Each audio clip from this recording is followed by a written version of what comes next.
The night was cold, the kind of cold that sank into your bones and made every breath feel like smoke. The city lights flickered across the wet pavement, their reflections shimmering like broken dreams.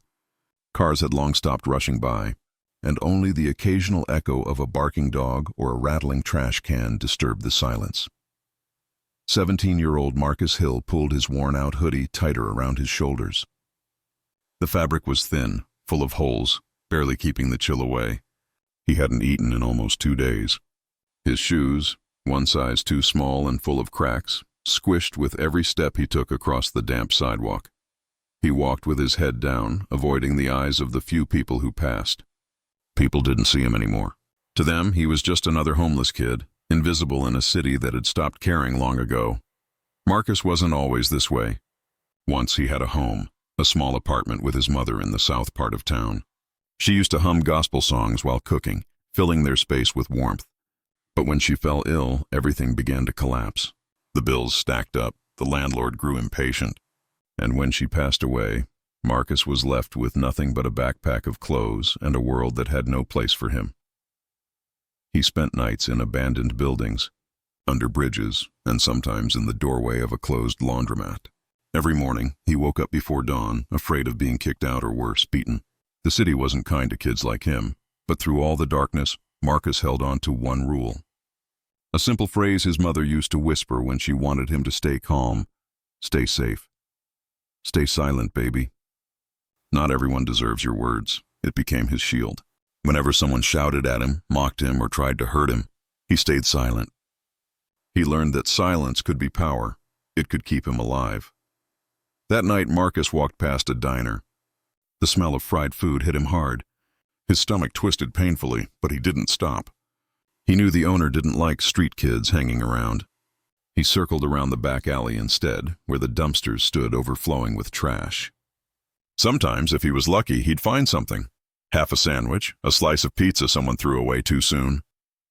He pulled the lid open, the metallic creak echoing down the empty alley. The smell was awful, but hunger made him dig through anyway. He found a small paper bag with cold fries inside. They were soggy, but food was food. He sat beside the dumpster, munching slowly, letting the salt sting his chapped lips. Above him, the wind howled softly between the buildings. The moon hung low, partly hidden by gray clouds. The world felt lonely, like it had forgotten his name. As he ate, he noticed something, a faint sound coming from deeper inside the alley. It wasn't the usual city noise. It was softer. A voice maybe, muffled. He froze. His instincts sharpened. Life on the street had taught him when to listen, when to run, when to disappear. He tilted his head, holding his breath. There it was again. A woman's voice, strained, urgent, like someone trying to scream but being silenced. Marcus stood up slowly. His first thought was to walk away. Whatever was happening, it wasn't his problem. Trouble always found people who went looking for it. But something about that voice. It reminded him of his mother, that same desperation she had in her final days when pain made every word tremble. He couldn't ignore it. Stay silent, he whispered to himself, taking cautious steps forward. The alley grew darker the deeper he went. The yellow light from the diner faded behind him, replaced by shadows that seemed to move with the wind. His heart began to pound.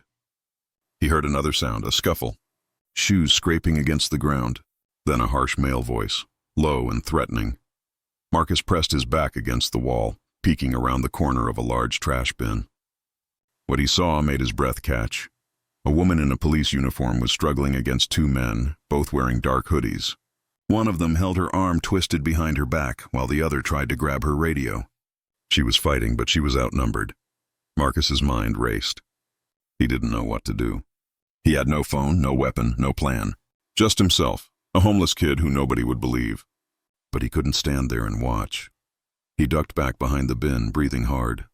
Every instinct screamed at him to run, to save himself. But something deep inside him said no. Maybe it was the look in her eyes, full of fear and fight. Maybe it was the memory of his mother telling him, "One day you'll have to be brave, even if you're scared." He clenched his fists. His eyes darted around the alley for anything he could use. That's when he spotted it, a broken glass bottle glinting near the trash. He picked it up, the edge sharp in his palm. His heart pounded like thunder in his chest. The two men were too focused on the officer to notice him creeping closer. The woman tried to shout again, but one of the men slapped her. Marcus felt rage boil up in him, something fierce and uncontrollable. He had seen enough. He took a deep breath. Then he did something he hadn't done in months. He broke his silence. "Hey!" he shouted, his voice echoing through the alley. Both men turned. For a split second, their surprise gave Marcus an opening. He hurled the bottle toward them. It shattered against the wall, scattering glass and noise. The men cursed and moved toward him. Marcus didn't wait. He turned and ran toward the street, his footsteps slapping against the pavement, his heart screaming in his ears. Behind him, chaos erupted. The night that began with silence was about to change everything. Marcus ran. His breath came out in sharp bursts as his sneakers pounded against the wet pavement. The sound of heavy footsteps chased him from behind, the two men yelling, cursing, their rage echoing through the alley. His mind raced. What did I just do? He didn't have a plan, only instinct. But instinct was what had kept him alive all these years. He darted through the narrow street, dodging piles of garbage and broken crates, his heart thudding like a drum inside his chest. He could hear the woman shouting behind him, but the words were lost in the chaos. "Get him!" one of the men shouted. Marcus didn't look back. He knew if they caught him, it wouldn't end well. He needed to lead them away, far enough for the officer to escape or call for help. He cut left into another alley, skidding on the slick ground. The cold air stung his throat as he tried to catch his breath. He had been running his whole life, from hunger, from loss, from the world that didn't care. But tonight, he was running for someone else. A trash can toppled behind him. They were still following. The men were older, stronger, and probably faster. Marcus's legs ached, his lungs burned, but he couldn't stop. Up ahead, a weak streetlight flickered, revealing a chain-link fence. He sprinted toward it, grabbed the metal, and climbed. The fence rattled violently under his weight, and his palms tore against the cold steel. "Almost there, almost there," he whispered, his breath turning to mist. As he swung his leg over, a hand grabbed his shoe. Marcus kicked hard, breaking free, and landed roughly on the other side. He stumbled, rolled onto the ground, and kept moving. The alley spilled into a wider street, a main road, dimly lit but alive with the distant hum of city life. He could see a few cars passing, and not far away, a parked police cruiser. If I can get there, she'll be safe, he thought. Behind him, one of the men shouted, "You're dead, kid!" Marcus turned briefly, just enough to see their silhouettes emerging from the dark alley, furious and determined. He needed to draw attention fast. He darted toward the police car, waving his arms, shouting, "Help!" Somebody help.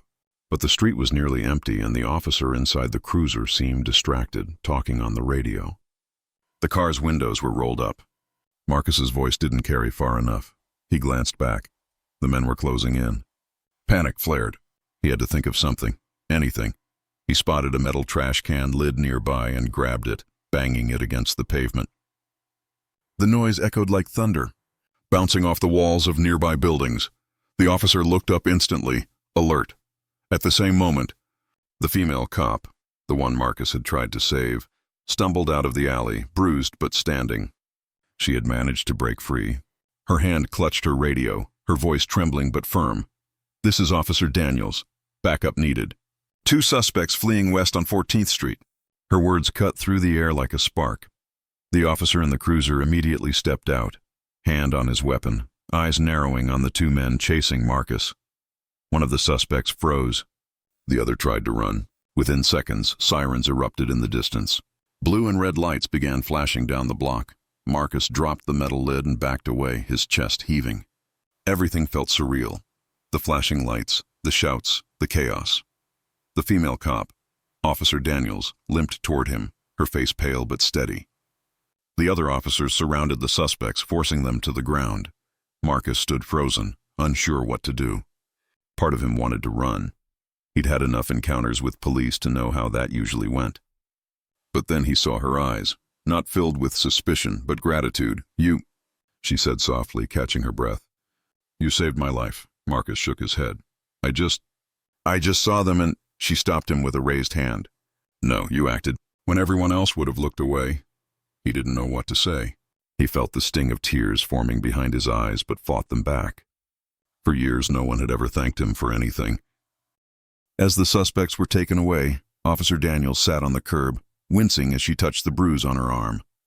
Marcus hovered awkwardly a few feet away, unsure if he should stay. "Are you okay, ma'am?" he asked quietly. She nodded. "A few bruises, but I'll live." Then she looked at him, really looked, at the tattered clothes, the dirt-streaked face, the exhaustion. "What's your name?" "Marcus," he said. "Marcus," she repeated as if committing it to memory. "You've got guts. Most adults wouldn't do what you just did." He gave a small, nervous laugh. "I didn't think, I just couldn't let them hurt you." Her eyes softened. Sometimes that's what real courage is, doing the right thing before fear catches up. For a moment the street was silent again, save for the distant hum of sirens fading away. The chaos was over, but for Marcus something had changed. For once, someone saw him, not as a homeless kid or a problem to ignore, but as a hero. Officer Daniels reached into her pocket and pulled out a folded $10 bill. "It's not much," she said, "but get yourself something to eat." "You earned it." Marcus hesitated. He didn't want to take money from her, but his stomach twisted painfully. Finally, he accepted it with a shy nod. "Thanks," he whispered. As she stood to leave, Daniels paused and said something he would never forget. "Stay silent when the world tries to break you, Marcus. But when you see someone in danger, speak up. That's the difference between surviving and saving." Marcus watched as she walked toward her patrol car, her figure illuminated by the flashing lights. The city didn't feel as cold anymore. For the first time in a long time, he felt seen. But deep inside, he couldn't shake one thought. If tonight could change everything for her, maybe it could change something for me too. He looked up at the dark sky and whispered, "Maybe staying silent isn't always the answer." The night was far from over. Blue and red lights still flashed across the wet pavement, painting the walls of the alley like fading ghosts. Officer Daniels leaned against her cruiser, a hand pressed to her shoulder where a bruise had started to bloom. Her breathing had steadied, but her eyes, sharp, focused, tired, never left Marcus. He stood a few feet away, hunched slightly, as though afraid to exist in the same space as the police. Even after saving her, he still felt like an intruder. "Marcus," she said gently, "do you have anywhere to go?" He hesitated. I stay around. Here and there, she repeated, her voice soft with understanding. "That means nowhere, doesn't it?"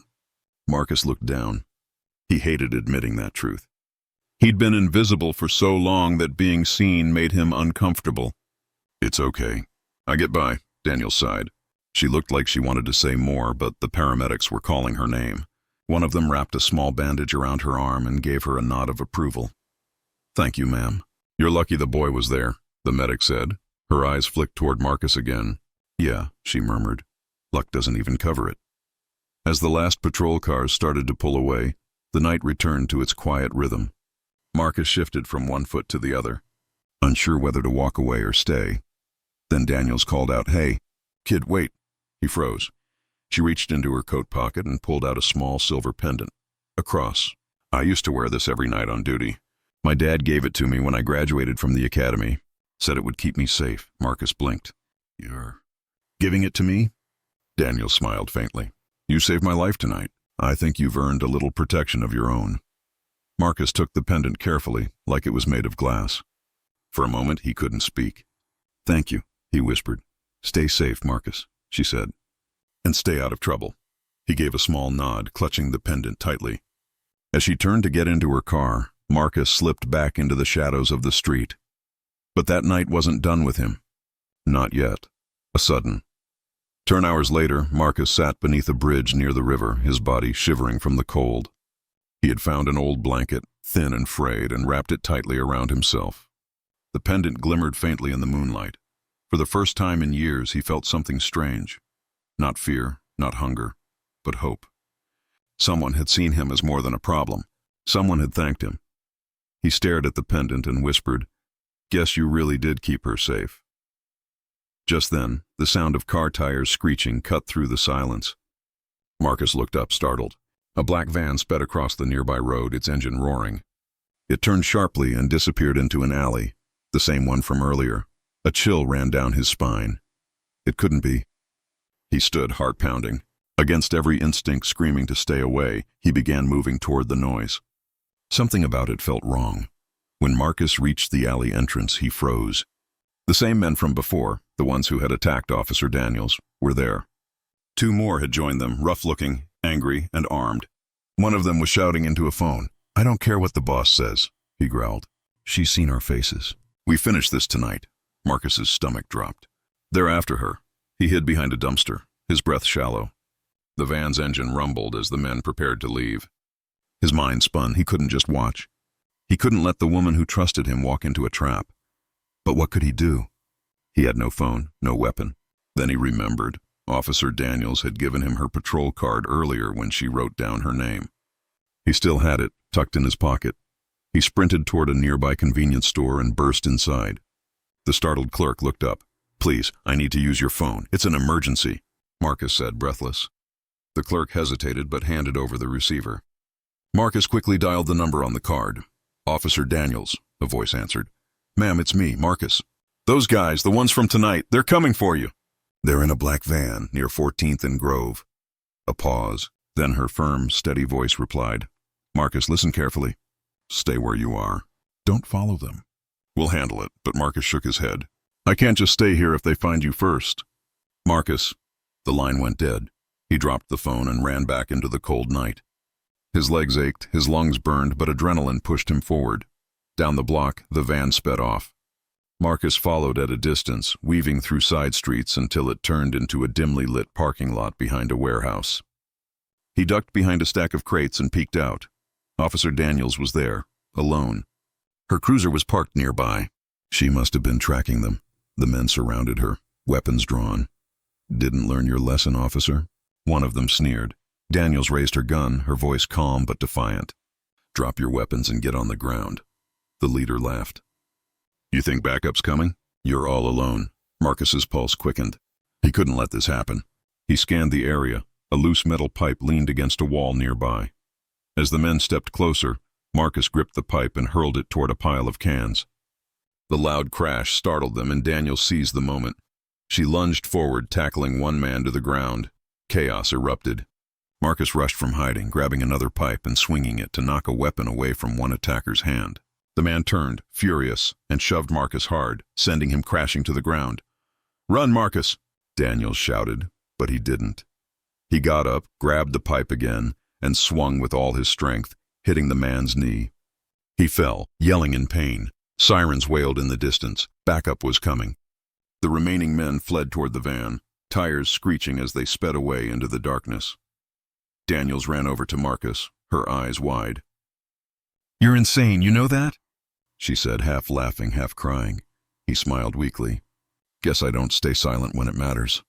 She helped him up, her hand gripping his tightly. "You saved me." Again, Marcus shrugged, though his voice trembled. "Maybe I just don't like seeing good people get hurt." Daniels looked at him, tears glimmering in her eyes.